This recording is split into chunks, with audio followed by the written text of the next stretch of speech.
Oh. Hello, everybody. Can I just start off by telling you that I am really nervous? The last thing I want to do is make a fool of myself. Anyway, here goes. I was born on April Fool's Day. This is me. Now, I didn't come out of the womb with lots of hair and teeth, wearing a wee white dress and a silver bangle. That's just the best photograph of me as a baby. So, born on the 1st of April. Sometimes I've wondered if this symbolic date influenced my career choice. For almost 30 years, I've worked in comedy. And that doesn't mean that I'm always happy. I told my therapist that I was obsessed with Twitter. She said, "I'm sorry, I don't follow you."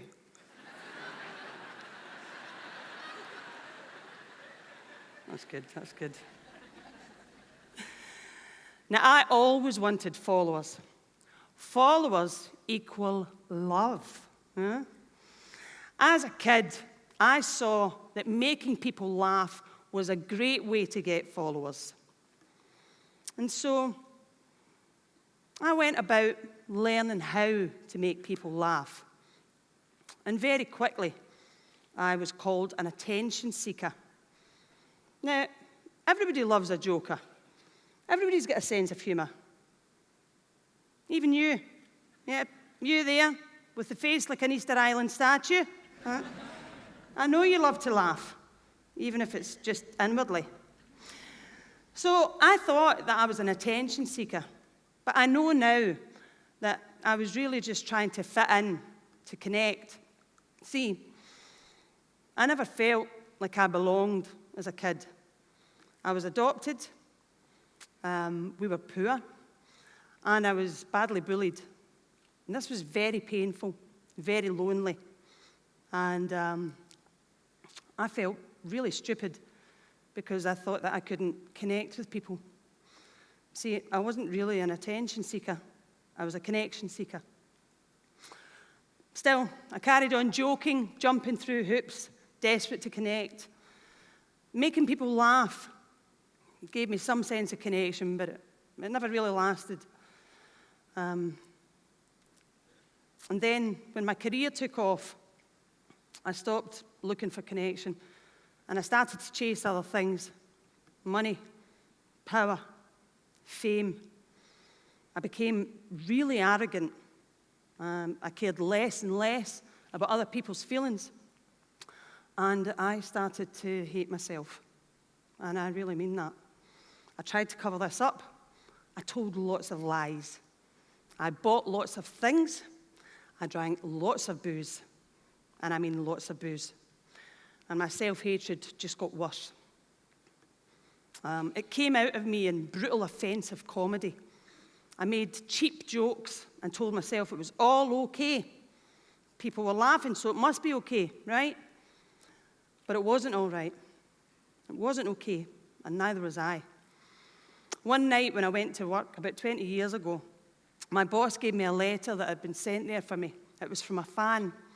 In it, they said that they'd followed me for years and always enjoyed my comedy. But recently it had become abusive, and they'd seen me humiliate people under the guise of humour. I was making repulsive, self-depreciating jokes, and lately I had viciously turned on them so they wouldn't be coming back to my gigs. They didn't know what had happened to me, but they hoped that I would wake up to myself soon before I alienated everyone. They signed it anonymous. I was utterly devastated, because I knew they were right. My abusive sarcasm had left me absolutely empty, senseless.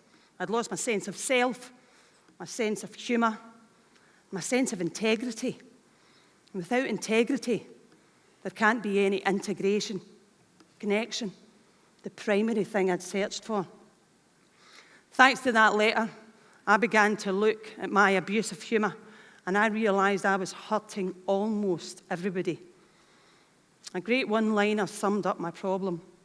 Hurt people hurt people. And that's no excuse for my behaviour, but it did help explain why I was attacking. Attack is not the best form of defence. Compassion is. Now, I was an emotional wreck, and I needed help. Fortunately, I got that through some amazing people. They pulled me out of the hole I was in, and I'm glad to say I am out!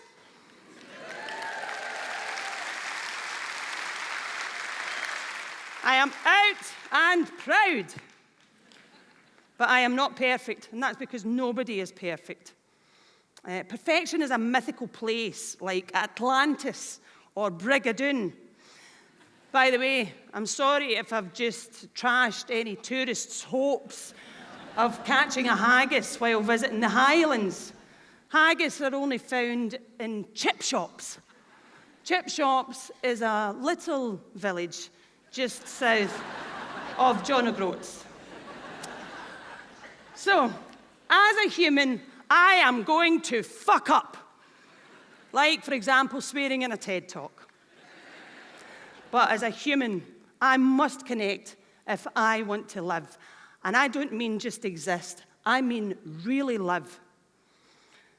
And to do this, I need humour. But humour is a bit like fire. It needs to be handled with care and respect. I want to be warm, not roasted.